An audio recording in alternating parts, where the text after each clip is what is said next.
ನಾಳೆ ಮಹಾತ್ಮ ಗಾಂಧೀಜಿಯವರ ತಿಳಿ ಅನಾವರಣ 10:30ಗೆ, ಆಮೇಲೆ ಲಂಚು, ಆಮೇಲೆ ಗಾಂಧಿ CPH ಗ್ರೌಂಡ್ನಲ್ಲಿ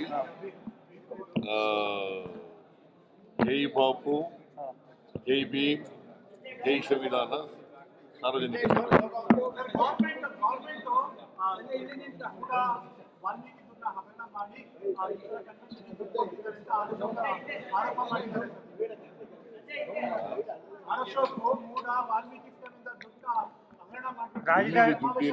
ರಾಜ್ಯದ ತೆರಿಗೆ ಹಣದಿಂದ ಬೆಳಗಾವಿ ಸಮಾವೇಶ ಮಾಡ್ತಾರೆ. ನೀವು ಸ್ವಲ್ಪ ಕೇಳೋಕೆ ಮುಂಚಿತವಾಗಿ ಈ ಕ್ವಶನ್ ಕೇಳಬೇಕ ಬೇಡವಾ ಅಂತ ಕೇಳಬೇಕಲ್ಲ. Where is the question of disappropriation of money? Where is the question of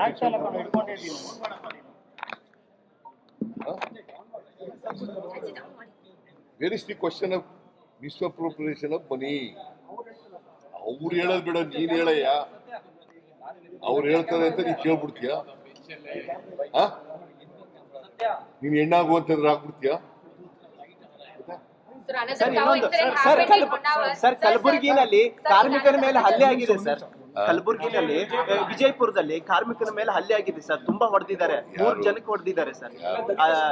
ಇಟಂಗಿ ಹಟ್ಟಿನವರು ಮಾಲೀಕರು ಹೊಡೆದಿದ್ದಾರೆ ಸರ್. ತುಂಬಾ ಕೆಟ್ಟದಾಗಿ ಅವ್ರ ಮೇಲೆ ಕ್ರಮ ತಗೋತೀವಿ. ಯಾರೇ ತಪ್ಪು ಮಾಡಿದ್ರು ಕೂಡ ಅವ್ರನ್ನ ಯಾರನ್ನೂ ಸ್ಪೇರ್ ಮಾಡಲ್ಲ. ಅವ್ರ ಮೇಲೆ ಪತ್ರಿಕಾ ಪ್ರಕಟಣೆ ಈ ಸಂದರ್ಭದಲ್ಲಿ ಬಂದಿದ್ದು ರಾಜಕೀಯ ಪ್ರೇರಿತ ಅಂತ ಹೇಳಿದ್ರು.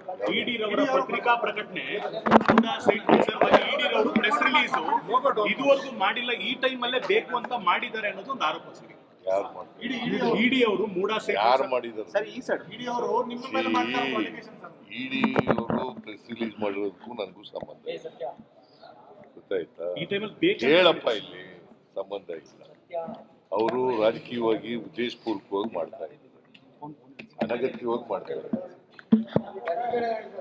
50-50 ಸೈಟ್ ತಗೊಂಡಿದ್ದಾರೆ, ಅದನ್ನು ಮುಟ್ಕೋಲ್ ಹಾಕೊಂಡಿದೀವಿ ಅಂತ ಹೇಳಿರೋದು. ಅವ್ರು ಯಾರು? ನನಗೂ ಅವ್ರಿಗೂ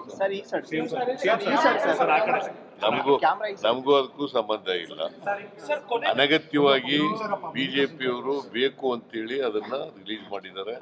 ಅಲ್ಲ, ಇಡಿ ಅವ್ರ ಕೈಲಿ ರಿಲೀಸ್ ಮಾಡಿದ್ದಾರೆ. ಅದು ರಾಜಕೀಯ ಪ್ರೇರಿತವಾದದ್ದು.